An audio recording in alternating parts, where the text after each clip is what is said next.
This is a message to all those who feel kind of hopeless, are looking around at the sudden rise in totalitarianism and thinking there's nothing I can do. I mean, what could I do?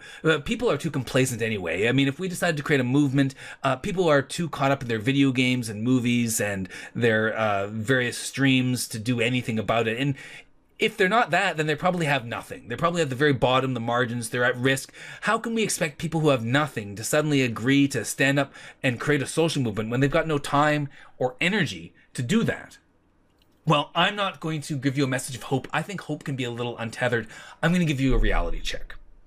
Change is happening. Change has always been happening. The history of humanity is the history of change. When we look almost anywhere in the world at any epoch, we see that there have been massive tectonic shifts in culture, in economics, and in the political sphere that affect millions of people around the world happening every day. Somewhere in the world, there are these huge upheavals. It's not a question of whether change can happen or when change can happen, but what kind of change we want to see, because that change is happening all the time. This era that we live in now, this epoch that seems like it's going forever, is a relatively small blip in human history, and it too is transitory. Everything we're experiencing is short term, and we can affect what kind of changes we want to see in the future by taking action today.